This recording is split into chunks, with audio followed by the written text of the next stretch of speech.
Welcome to this introduction to psychiatric libel and slander of targeted individuals. We learn that the CIA has sought to discredit or dispose of targeted individuals.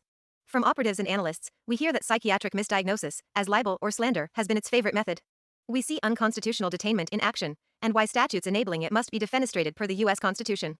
Finally, we enjoy Jeffrey Scaler's classic speech in under 5 minutes.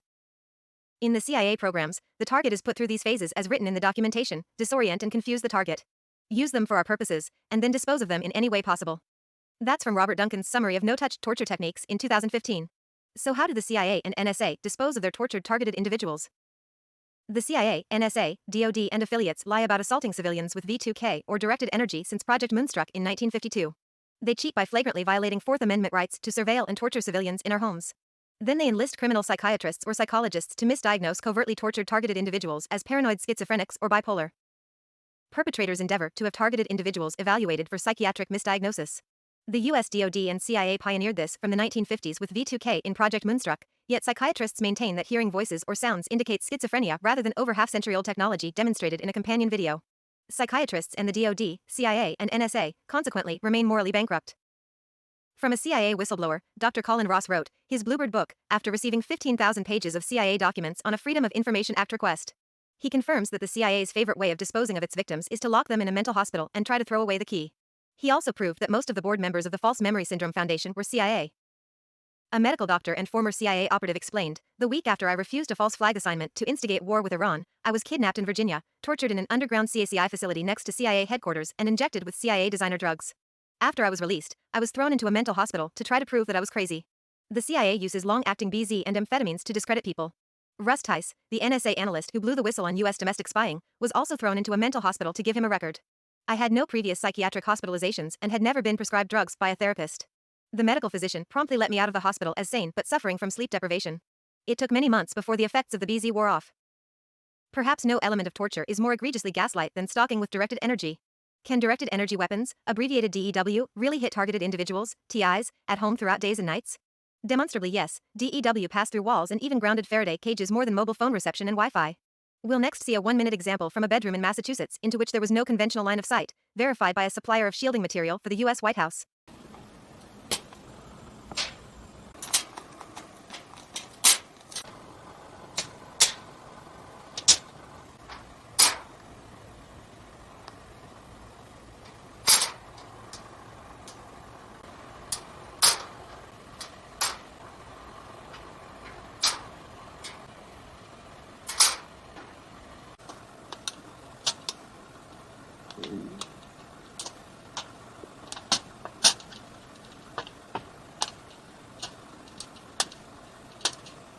Ongoing directed energy weapon shots to the head. They're stronger right now to the back.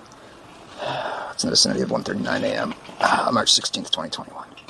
Before I lose battery here, I just wanted to make sure. Is it okay? Do I have permission to record any of our conversations? Sure. All right, thank you. All right, bye for now. He is indeed being microwaved, and our company deals in this. We've helped numerous people save their life because they can die. And it's a serious thing. We're not a fly-by-nighter. We furnish the White House with our product. Less than 1 hour after verification of his microwave torture by a White House supplier, the targeted individual was unconstitutionally detained, as we'll see next. Liberty cannot be legally deprived for thought police without even any pretense of arrest. Police detaining this targeted individual simultaneously disabled a scheduled TSCM technical surveillance countermeasures investigation at the premises with an obviously planted clicking transceiver, swapped outlets, etc. CIA-affiliated Texans stalked the targeted individual to Florida and Massachusetts. The day he was first unconstitutionally detained, a Texan Happy Ending LLC, created in 2016, bought the condo where he was tortured from 2016 to 2019 with oversight in Congress. As his torture has included aggravated sexual abuse with Fourth and Fifth Amendments rights violation, all complicit in it, such as those we'll see in this next clip, face capital punishment with due process. I'm being detained by police involuntarily. I asked them to not detain me. I asked whether I have a right to talk to a lawyer. They said no. Is that confirmed, gentlemen? Yes. Yes. Psychiatric evaluation. Correct. Psychiatric evaluation. Yes. Would you like to take a picture of that for your documents? This is what legally says that you have to go and you don't have a choice. Can I read this before you detain me? No. Nope. No. Let's go ahead and have We're it. getting in the ambulance now. I can't be clear.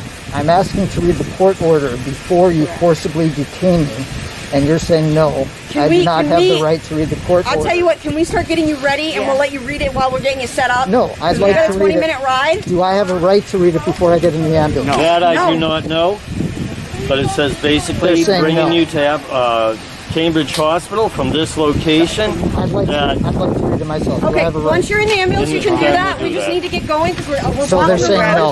Is that right? They're saying no? At this moment, I'm saying no. That is correct, sir. Okay, I don't have a right to read the court order before I get in the ambulance. I'm going so that there's not a physical altercation. I don't want that with these people who seem nice. The process, however, is not right. Okay. The U.S. Constitution provides for arrest with due process, not involuntary detainment for thought police. All complicit in such devastating and flagrant Fifth Amendment rights violation, as in the prior clip, face capital punishment with due process. State laws enabling involuntary deprivation of liberty for slander by psychiatry, such as infamous Baker Act in Florida, have been void since Marbury v. Madison, 1803, must be defenestrated under U.S. law. No one can lawfully deprive liberty for psychiatric evaluation in the U.S. Legislators tolerating this face prosecution under 18 U.S.C. 241 to 242, including capital punishment thereunder. With V2K, microwave weapons and COINTELPRO type stalking active since the 1950s, the misdiagnosis of paranoid schizophrenia was tailored to slander covertly torture targeted individuals. We saw this has been the CIA's favorite method to discredit or dispose of them in any way possible. To appreciate how criminal misdiagnosis serves to isolate and discredit targets of covert torture without medical basis, we close with Jeffrey Scaler's 2006 speech, Psychology is a Weapon, at 2x speed, a classic. Ladies and gentlemen, it is a great honor to receive this award tonight, named for my dear friend and colleague, Thomas Szasz. As Thomas Szasz wrote years ago, the only true political virtue is obedience to authority, and the only true political sin is independence. Independence renders authority useless, and that is what infuriates it so. You've undoubtedly been told you're mentally ill for daring to say that the emperor called psychiatry has no clothes, not to mention stupid and unscientific. At least this is what some of my colleagues say about me at one university. So if this is something that has happened to you, I'm here to say that you're not alone. The controversy regarding the myth of mental illness and psychiatry is not about science or medicine, it's about power. When psychiatrists start agreeing with you, well, then perhaps you ought to reconsider your position. Something may be wrong. So I'd like to say a few disobedient things, which is especially true because I was trained as a psychologist, and when a member of the profession criticizes its own, it's considered especially sacrilegious. What do we know that is true, that the cult of psychiatry keeps telling us is false? First, the idea that there is a known brain lesion causing mental illness. The truth is, we cannot tell who is mentally ill and who is not by looking at pictures of their brains or analyzing their blood. Psychiatrists had to invent their own book of diseases because pathologists would have nothing to do with them. It's called the Diagnostic and Statistical Manual for Mental Disorders, the DSM, a great work of fiction. What's the difference? What's the difference between the DSM and a scientific book of disease? Every disorder in the DSM is invented. Every disease listed in a pathology textbook is discovered. Real disease is found in a cadaver at autopsy. Mental illness is not. Mental illness refers to something that a person does. Real disease refers to something that a person has. Consider this yet another way. It takes one person to have a real disease. It takes two people to have a mental illness. If you're alone on an island, you could develop a real disease like cancer or heart disease, but you cannot develop a mental illness such as hyperactivity or schizophrenia. This is because mental illness is always diagnosed on the basis of some sort of social conflict. When people do something that others find objectionable, they can be diagnosed as mentally ill. If the person doing the diagnosing is more powerful than the person diagnosed, then there is trouble. In this sense, the diagnosis of mental illness is always a weapon.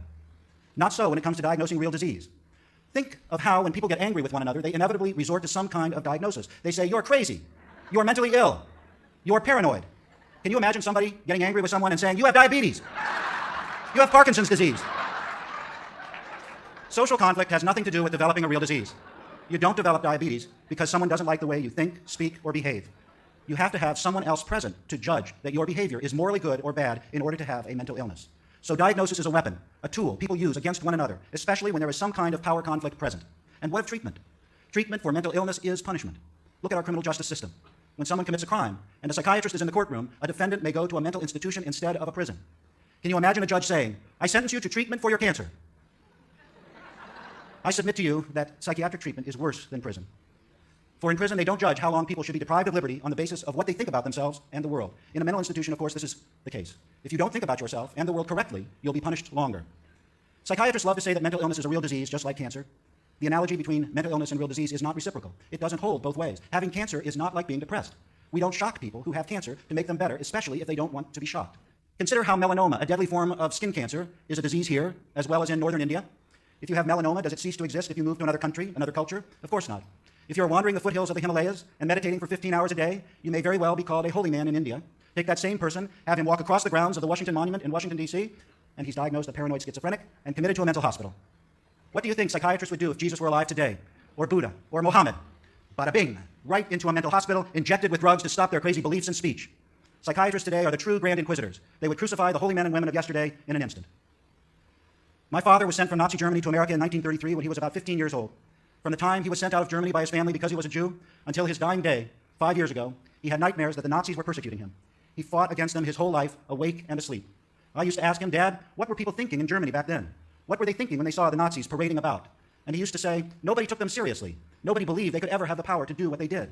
We laughed at them.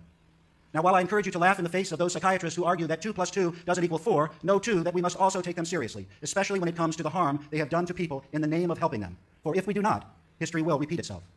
We are building a resistance to the psychiatric Gestapo. The Citizens Commission on Human Rights is an important partner in the fight for liberty and justice. That is why we are here tonight, and that is why we will be together tomorrow. Thank you.